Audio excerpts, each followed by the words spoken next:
আরেকটা প্রজাতি বের হবে, এর নাম ইয়াজুজ আর মাজুজ। নাম শুনেছেন? এই যে এই সূরার মধ্যেই আছে, এই সূরা কাহাফের কথা বললাম না, সূরা কাহাফের পিছনের দিকে আছে ইন্না ইয়াজুজ ওয়া মাজুজ মুফসিদুনা ফিল আরদ। যুলকারনাইন বাদশার কথা পড়বেন, তিনি এই যে দেয়াল নির্মাণ করে দিয়েছিলেন লোহা এবং তামা দিয়ে, মনে আছে, পড়েছেন? আচ্ছা, এই ইয়াজুজ আর মাজুজ যখন বের হবে, পৃথিবীর পানি খেয়ে শেষ করে ফেলে দিবে একেবারে। এর এত বেশি হিংস্র হবে যে এদের সাথে লড়াই করার মতো ক্ষমতা কোনো মানুষেরই থাকবে না। এমনকি ঈসা আলাইহিস সালামেরও নয়। ঈসা আলাইহিস সালাম তুর পাহাড়ে চলে যাবেন মুসলিমদেরকে নিয়ে, তুর পাহাড়ের ভিতরে মুসলিমরা সেখানে লুকিয়ে থাকবে, পৃথিবীর মেসাকার অবস্থা হয়ে যাবে, পৃথিবীর পানি খেয়ে শেষ করে ফেলে দিবে হিংস্র প্রজাতি। তখন ঈসা আলাইহিস সালাম আল্লাহর কাছে দোয়া করবেন, আল্লাহ এই বিভৎস জাতিকে ধ্বংস করো। আল্লাহ রাব্বুল আলামিন তখন ওই ইয়াজুজ আর মাজুজের এই কাঁধে, ঠিক কাঁধের মাঝখানে একটা ভাইরাস জন্ম দিবেন। কি জন্ম দিবেন? ওই যে বলি না মহামারীর ভাইরাস, অমুক ভাইরাস তমুক ভাইরাস, এই ভাইরাস আরও সামনে আছে বাকি এখন। ওই ভাইরাসে, ওই পোকায়, ওই ব্যাকটেরিয়া বা যেটাই হোক আল্লাহ পাক যাই দিবেন, এতে করে ইয়াজুজ আর মাজুজের পুরো প্রজাতি ধপ ধপ করে মারা যাবে। মানে এটা ছোঁয়াচে রোগ হবে। কি রোগ হবে? ছোঁয়াচে। ঠিক যেমন আমরা একটু করোনায় দেখলাম না, একজন থেকে আরেকজন, একজন থেকে আরেকজন, এরকম জিনিস চলবে আরও বিশ্বে। আর এখনকার নতুন রিসার্চ হচ্ছে ওই সাইবেরিয়া অঞ্চলের যে বরফগুলো আছে না, ওর নিচে এই 1 লাখ বছর, 1.5 লাখ বছর, 2 লাখ বছর আগের ভাইরাসগুলো নতুন করে জায়গা শুরু করেছে এখন। হ্যাঁ, এগুলো বিজ্ঞানীরা বলছেন যে এগুলো আবার কোন দিন জানি পৃথিবীতে আত্মপ্রকাশ করা শুরু হয়। সব কিছুই ঘটবে। বিশ্বটার খুব রহস্য আছে, বিশ্বটার অনেক রহস্য আছে। আল্লাহ পাক এগুলো খেলার ছলে সৃষ্টি করেন নাই, পরীক্ষা। লিয়াবলুয়াকুম আইয়ুকুম আহসানু আমালা, আল্লাহ পাক বলেছেন। এরপরে ইয়াজুজ আর মাজুজের সব প্রজাতি মারা যাবে। নবীজি বলছেন জমিনে কোনো জায়গায় ফাঁকা থাকবে না, সমস্ত জায়গাতেই ওদের দেহ পড়ে থাকবে। আল্লাহু আকবার। এরপরে ঈসা আলাইহিস সালাম আল্লাহকে বলবেন, আল্লাহ জমিনটাকে পবিত্র করে দাও। আল্লাহ পাক কি করবেন জানেন? বড় বড় নখরওয়ালা, বড় বড় নখ আছে, নখ দেখেছেন? বড় বড় বড় বড় নখওয়ালা একটা স্পেশাল প্রজাতির পাখি আল্লাহ পাঠাবেন। কি পাঠাবেন? পাখি। এটা কোন পাখি, কি নাম আমরা জানি না, মহাবিশ্বের কোন জায়গা থেকে আসবে তাও জানি না, পৃথিবীতে আসে কিনা তাও জানি না। আল্লাহ পাঠাবেন আবাবিল, তয়রন আবাবিল। যখন আল্লাহ পাখি পাঠিয়েছিলেন না, ও আরসালা আলাইহিম তয়রন আবাবিল। আসলে ওই পাখির নাম কিন্তু আবাবিল না, আবাবিল মানে হচ্ছে ঝাঁকে ঝাঁকে। তো ওই পাখি কি আর দেখা গেছে? ওই রকম করে পাথর কেউ নিক্ষেপ করেছে? আর ঠিক এরকম করে এই এক শ্রেণীর পাখি আল্লাহ পাঠাবেন যাদের নখগুলো খুব বড় বড় হবে, বিশাল বিশাল নখ। এই নখগুলো দিয়ে তারা দেহগুলোকে উঠাবে, উঠিয়ে নিয়ে কোথায় যে ফেলে দিবে আল্লাহ ভালো জানে। সুবহানাল্লাহ, আল্লাহু আকবার। আল্লাহ পাক বিশ্বে কত কি বাকি রেখেছেন এখন। এরপরে আল্লাহ পাক কি করবেন জানেন? আল্লাহ পাক বৃষ্টি বর্ষণ করবেন। এত বেশি বৃষ্টি হবে, এত বৃষ্টি হবে, জমিন ধুয়ে পরিষ্কার হয়ে যাবে। হাদিসে আসছে জমিন একদম চকচক করবে, জমিনটা পরিষ্কার হয়ে চকচক করতে থাকবে। এরপরে কারণ ওই ভাইরাস তো ধুইতে হবে না, ভাইরাসকে ধুয়ে সাফ করতে হবে।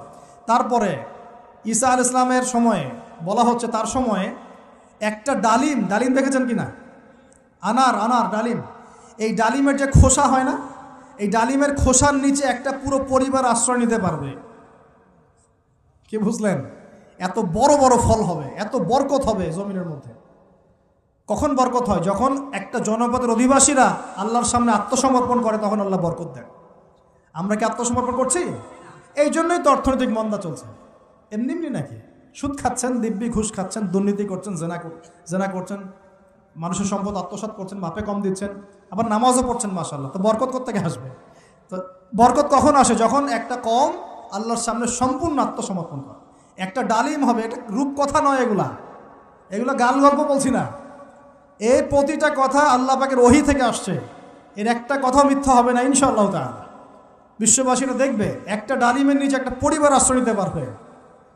এত স্পেসিফিকলি বলা হয়েছে হাদিসগুলোতে। নবী সাল্লাল্লাহু আলাইহি ওয়াসাল্লাম বলেছেন যে 10 জন ঘোড়সাওয়ার, কয়জন ঘোড়সাওয়ার? 10 জন ঘোড়সাওয়ার বের হবে ইমাম মাহদীর সময়, যারা খোঁজ নিতে যাবে যে দেখি দাজ্জাল বের হয়েছে কিনা।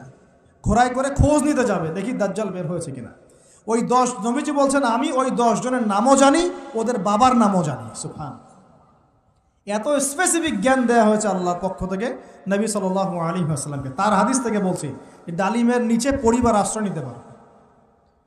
তো অনেকে হয়তো হাসবে, কি বলে একটু উল্টা পাল্টা কথা, তাই না? নাস্তিকরা মনে করতে পারে যে হাসবে, আরে হাহারি এক দিয়ে রেখে দেবে।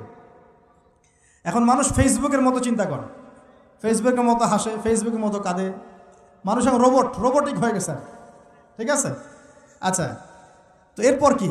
এরপরে বরকতের এই সময়টা শেষ হয়ে যাবে কখন? যখন মানুষ আবার সেই জেনা, পাপ, শিরিক, কুফর এগুলোতে লিপ্ত হবে। আল্লাহ রাসূল বলছেন এমন একটা মানুষও বাকি থাকবে না, একটা মানুষও না যে খালি লা ইলাহা ইল্লাল্লাহ কালিমাটা পড়তে জানে, এমন একটা মানুষও বাকি থাকবে না। বলেন নাউযুবিল্লাহ।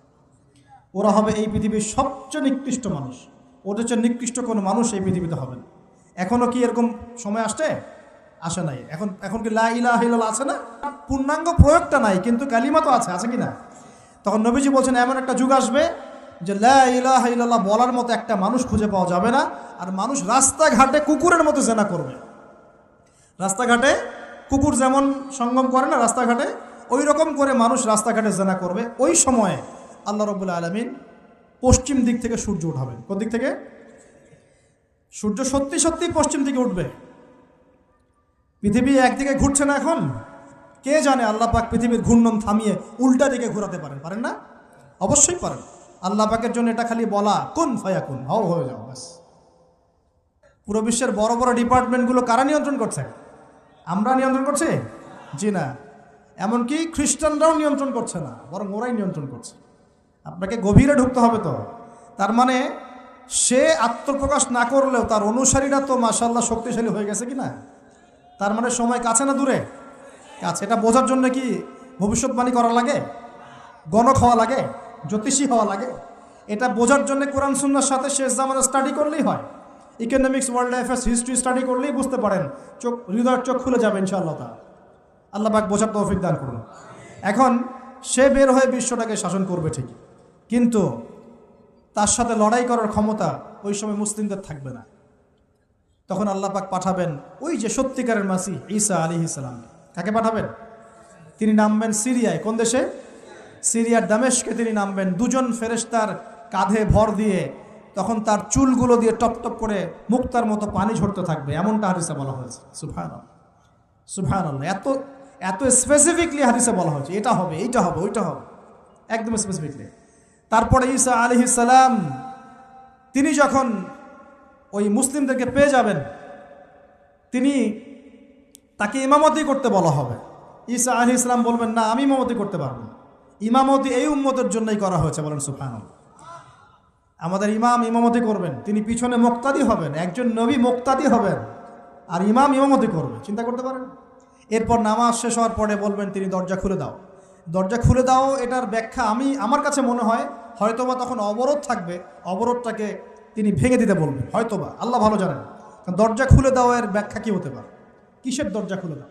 কিসের বাঁধন খুলে দাও? নিশ্চয় একটা বাঁধনে মুসলিমদেরকে বেঁধে ফেলা হবে। তিনি ওটার বিরুদ্ধে মুসলিমদেরকে ঝাঁপিয়ে পড়তে বলবেন। তখন দাজ্জালের সাথে দেখা হবে। কোন দাজ্জাল? সত্যিকারের দাজ্জালের সাথে ঈসা আলাইহিস সালামের দেখা হবে। এবং ঈসা আলাইহিস সালামকে দেখা মাত্রই দাজ্জাল গলতে শুরু করবে। কি করবে? গলতে শুরু। লবণ যেমন গলে যায় না তাপ দিলে, এমন করে গলতে শুরু করবে। এবং ঈসা আলাইহিস সালামের নিঃশ্বাসে আল্লাহ পাক একটা অন্যরকম ক্ষমতা দিবেন। ঈসা আলাইহিস সালামের নিঃশ্বাস যতদূর পর্যন্ত যাবে দাজ্জাল পালাতে থাকবে। তার নিঃশ্বাস গিয়ে দাজ্জালের গায়ে লাগা পরে দাজ্জাল ওইখানেই মারা যাবে। আল্লাহ পাক এই শুধু তাকে নয়, তার সমস্ত অনুসারীদেরকে আল্লাহ পাক সেখানে মেরে ফেলবেন ইনশাআল্লাহ। মুসলিমদের হাতে। কার হাতে? মুসলিমদের হাতে। এটার জায়গাটা মেনশন করা আছে, বাবেলুদ নামক জায়গা। কোন জায়গা? বাবেলুদ। যান গুগল সার্চ করে দেখেন বাবেলুদ কোন জায়গায় আছে। আমি বলে দিব না, দেখেন কোন জায়গায় আছে, কারা ওটা নিয়ন্ত্রণ করছে দেখেন। ওইখানে দাজ্জাল মারা যাবে। মানে সত্যিকারের মাসিহের হাতে মিথ্যা মাসিহ মারা যাবে ইনশাআল্লাহ, ঠিক আছে? এবং তার অনুসারীদের পতন হবে। এরপরে ঈসা আলাইহিস সালাম এই ক্ষমতাটা দখল করবেন এবং সারা বিশ্বে তিনি শান্তি শৃঙ্খলা কায়েম করবেন। একজন ন্যায়পরায়ণ শাসক হবেন ইনশাআল্লাহ তাআলা। এবং তিনি নতুন কোনো শরীয়ত নিয়ে আসবেন না, উম্মতে মুহাম্মাদের শরীয়ত কায়েম থাকবে ইনশাআল্লাহ। এরপরে 40 বছর তিনি রাজত্ব করবেন। কত বছর? 40 বছর। এবং তার বিবাহ শাদীও হবে এবং তার ইন্তেকালও হবে। তাকে দাফন করা হবে নবী মুহাম্মদ সাল্লাল্লাহু আলাইহি ওয়াসাল্লামের ঠিক পাশেই। আল্লাহু আকবার। ঠিক তার পাশেই দাফন করা হবে। এরপরে মানুষ আবারও খারাপ হওয়া শুরু করবে। কেমন খারাপ হবে? ও আচ্ছা, মাঝখানে একটা কথা বলতে ভুলে গেছে। ব্যাস, আমি কয়েকদিন আগে রিপোর্ট দেখেছি, পৃথিবীর নিচে কিন্তু আগুনের স্তর আছে। আচ্ছা, জানেন তো পৃথিবীর নিচে আগ্নেয়গিরিগুলো আছে।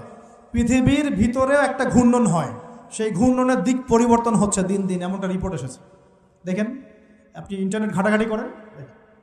আর অনেকে রিপোর্ট করছে যে পৃথিবী আগে যে গতিতে ঘুরতো, এখন পৃথিবীর ঘূর্ণন গতি একটু বেড়ে গেছে।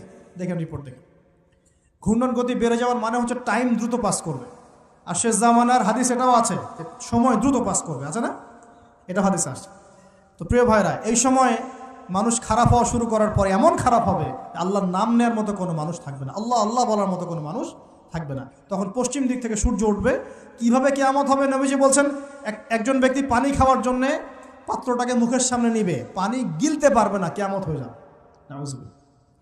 ইযা ওয়াকাআতিল ওয়াকিআ লাইসা লিওয়াকাআতিহা কাযিবা আল কারিআতু মাল কারিআ ওয়া মা আদরাকা মাল কারিআ, আছে না? আম্মা ইয়াতাসাআলুন আনিন নাবাইল আযীম।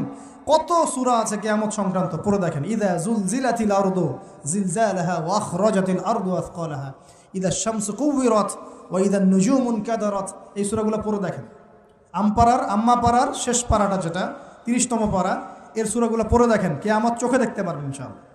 সিংহায় ফুঁক দেওয়া হবে। আল্লাহ পাকের ফেরেশতার এত ক্ষমতা আল্লাহ দিয়েছেন, একটা ফুয়ে পুরো মহাবিশ্ব ধ্বংস হয়ে যাবে ইনশাআল্লাহ। চারটাখানি কথা নাকি? দ্বিতীয় ফুৎকারে আবার সবাইকে জীবিত করা হবে। এবং এই যে দুনিয়ার জীবনটা আমরা কাটাচ্ছি, এই 30, 40, 50, 60, 100 বছরের জীবন, এই জীবনের এক একটা হিসেব আল্লাহর সামনে দাঁড়িয়ে সেদিন দেওয়া লাগবে। অতএব এই দুনিয়ার জীবনটাতে প্রস্তুতি গ্রহণ করি, 5 ওয়াক্ত নামাজ পড়ি, যাকাত দেই, কালিমা বোঝার চেষ্টা করি, আল্লাহ তাওহীদ শিখি, জানি, বুঝি, নবীর সুন্নত অনুযায়ী আমল করি, হালাল খাই, পরিবার গড়ি, মানুষকে সৎ কাজের দাওয়াত দেই, অসৎ কাজে নিষেধ করি, ইসলামকে আল্লাহর জমিনে প্রতিষ্ঠা করার চেষ্টা করি। আল্লাহ পাক যা দিয়েছেন, জানমাল, সময়, শ্রম, আল্লাহ পাক যা দিয়েছেন, ক্ষমতা, প্রতিপত্তি, সম্পদ, এগুলোকে আল্লাহর দিনের জন্য ব্যয় করি। ইনশাআল্লাহ দুনিয়া সফল হব, পরকালে সফল হবে ইনশাআল্লাহু আযজা ওয়া জাল্লা। আল্লাহ পাক আমাদের সবাইকে সমকালীন ফিতনাগুলো সম্পর্কে সচেতন থাকার তৌফিক দান করুন, এবং এই রমজান, আসন্ন রমজানে পরিপূর্ণরূপে ইবাদত করার তৌফিক দান করুন, এবং এই ইবাদত এবং শিক্ষাগুলোকে সারা বছর ধরে রাখার তৌফিক দান করুন, এবং জামানা সম্পর্কে সচেতন থেকে আগামী দিনে যা হবে সেভাবে পদক্ষেপ নেওয়ার তৌফিক আল্লাহ পাক দান করুন। আমিন।